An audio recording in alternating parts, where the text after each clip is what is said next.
Hey, welcome back to Chasing the Sun, and I'm Eric with my Vietnam travel series.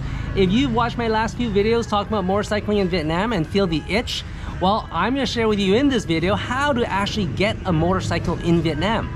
It's actually quite simple. You can rent them, they're pretty cheap. So I'll dive into details right now.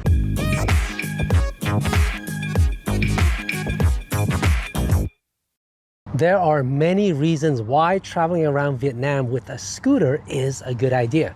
I won't cover that here, but you can check out my other videos which talks about this. If you're planning to be in Vietnam for a long time, it might be good to just buy your own motorcycle or scooter here. Now, not everyone is able to buy it, but if you're a foreigner working in a diplomatic mission, consular offices, or international organizations, you possibly could. Or if you're a foreigner that will be working or living in Vietnam for more than a year and can show that you have a valid passport, a work permit, or a temporary resident card, then you could. Financially, it usually works out better to own one rather than rent one in Vietnam if you're staying for more than 3 months.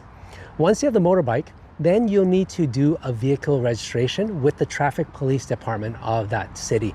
But most people would be just visiting Vietnam for short term anyway, so renting a motorcycle or scooter is the better way to go if you're short term. Okay, there are many rental places and you'll find them easily just by doing a Google search. Here's one that I found in the central region that I was happy with. All right, so I'm in Danag and I just picked up a scooter and we're gonna go check out Danang City, Hoi An, and maybe Hue. It's the best way to do it when you're in the central region. I found this place, Easy Bike Rental. There's actually quite a few locations in Da Nang that you can go choose from. This one seemed pretty good. The motorbikes are pretty new, and I got the Yamaha NVX 155 for like 10 bucks a day, which is awesome. Now, for those who are planning a one-way travel throughout the country and don't feel like looping back to return the bike, there are some rental shops like Tidget or Hue Motorbike Tour, which I'll put the link in the description. They have multiple locations and will allow you to pick up and drop off at a different major city in Vietnam. Now, of course, their fees will be higher, but then it makes it convenient for you if you're doing a one-way trip.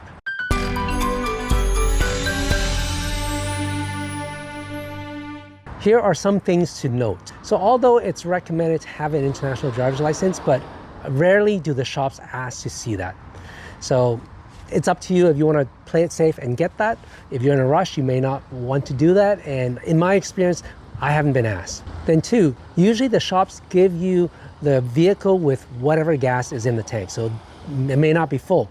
But then of course, in exchange, if it's given to you by half, you're only required to fill it back up to half, whatever level that they gave it to you for. Okay, another thing I've noticed is that many shops don't even have insurance.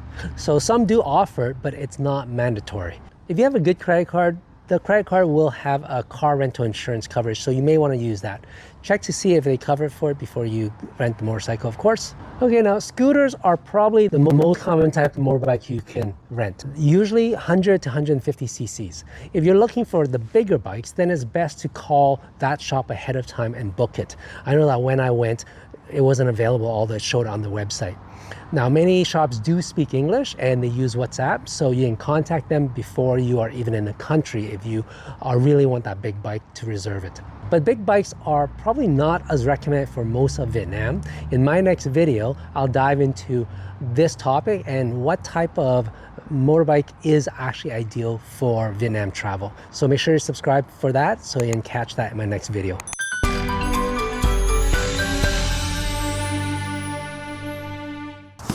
Okay, here are some tips. The bike rental will come with helmets, but I warn you, they're usually not great. If hygiene is your thing, then it's best to pack your own balaclava or maybe bring your own helmet. Many helmets don't have a visor, and that's okay for city riding, but if you're in the highway, then it would be nice to have a pair of sunglasses, so bring that to shield your eyes a bit because it does get dry. The highway speeds aren't crazy like North America, but it's still nice to have that. The other thing you can do is bring your own full-face helmet if you're really concerned. It does get hot though, depending on when you're coming, so just kind of be careful of that. So if you're planning a long trip, then it's actually best to probably pack your own helmet with a comm system, a music system, or at least bring a small wireless earbud if you want to use their helmet. So that's a good tip to make sure you're happy with that bike before you leave for your long trip. Okay, another tip is rent as new of a vehicle as you can, because the concept of roadside service, no such thing here in Vietnam. So you don't want problems on the road, especially when you're stuck in a small rural town. So you want something that's newer, more reliable. Also, it's best to try out the bike or scooter that you're renting first before you leave the shop or go too far. I found that the brakes vary a lot between them, so finding one that has good brakes was very important for me, and I actually had to change one that they gave me for a better one. Now, some will have phone holders, which would be important if you want a GPS off your phone or something like that. But to be safe, you can bring your own. I brought mine with a universal mount and actually used it on one of the scooters that I rented. Another tip is to check the tire also to make sure that there's enough good tread left and also it's inflated well to the right pressure. Now watch my other video about traffic rules and also tips for riding in Vietnam. You can catch the link up there. Okay, so I hope that video gave you all the details so that you know how to rent your own motorcycle or scooter when you're here in Vietnam, and that you really should. So if you haven't yet, please make sure you subscribe to this channel. I'm gonna have more motorcycling videos, and also share and like to help me grow my channel. Thank you, and I'll see you in the next video.